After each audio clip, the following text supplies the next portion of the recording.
The woods were quiet in that unnatural way that makes every sound feel louder than it should be.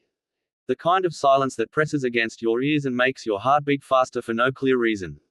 She was dragged between the trees by 4 teenagers who thought laughter could drown out fear, who thought cruelty was just a game that ended when they got bored. Her shoes scraped against rocks and roots as she begged them to stop, her voice breaking, her hands shaking so badly she could barely protect her face. They mocked her tears, calling her weak, calling her nothing, convincing themselves she didn't matter. None of them noticed the faint crunch of footsteps deeper in the forest, or the pair of watchful eyes that never left them. They reached a shallow pit hidden by leaves and loose soil, something dug earlier with careless effort and evil intention. One of them shoved her forward, and she fell hard, knocking the air from her lungs as panic exploded in her chest. Dirt was kicked down onto her legs while they argued and laughed, daring each other to go further, to prove who was the toughest. She screamed again, promising she wouldn't tell anyone, promising anything they wanted, but promises mean nothing to people who don't see you as human. From the ridge above, a tall figure stood still, muscles tense, breathing slow, while a large dog beside him lowered its head, ears alert, sensing the danger instantly. The bullies began shoveling dirt with their hands and boots, clumps of soil thudding against her arms and stomach. Each impact felt heavier than the last, not just because of the weight, but because of the realization settling in her mind that this might not be a prank. This might be the end. Her thoughts raced to her mother, to unfinished dreams, to the unfairness of it all. Above them, the man in camouflage studied every movement with cold precision, reading their body language like a battlefield map. He placed a hand on his dog's back, a silent command for patience, even as his jaw tightened with controlled fury. One of the boys hesitated, glancing around nervously, sensing something was wrong. He joked about cameras or hikers, trying to laugh away the fear creeping up his spine. Another told him to shut up and keep going, afraid that stopping now would make it real, would make him face what they were doing.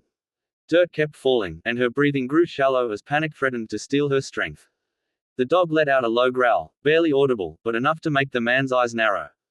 He checked the wind, the distance, the escape routes, every instinct honed by years of combat coming alive in seconds. When the girl's cries turned weak and desperate, something snapped. The man moved. He stepped out from the trees like a shadow becoming solid, his voice sharp and commanding, cutting through the forest like a blade. The bullies froze, eyes wide, hearts slamming against their ribs as they turned to see him and the massive dog at his side. Before anyone could run, the dog barked once, deep and powerful, a sound that promised consequences. The man told them to step away, slow and calm, his tone leaving no room for argument. They felt it then, the difference between pretending to be dangerous and facing someone who truly was. Panic replaced cruelty as they stumbled backward, hands raised, excuses spilling from their mouths. They claimed it was a joke, that they didn't mean it, that they were just messing around. The man didn't yell. He didn't threaten. He simply ordered them to lie face down on the ground, and somehow, they obeyed. He helped the girl first, clearing dirt away gently, lifting her out of the pit with care that made her break down sobbing. His dog stayed close, a protective wall of fur and muscle between her and the people who had tried to erase her. The girl clung to him, shaking uncontrollably, her body exhausted, her mind struggling to understand that she was still alive.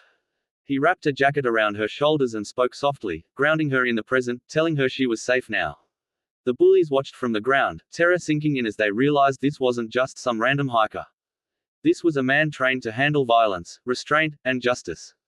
He called for backup, his voice calm and professional, giving precise details while never taking his eyes off them. As they waited, the forest seemed to close in on the bullies instead. Every snapped twig made them flinch, every second stretching unbearably long. They had come here feeling powerful, thinking the woods would hide their actions. Now the same woods felt like witnesses, silent and judging.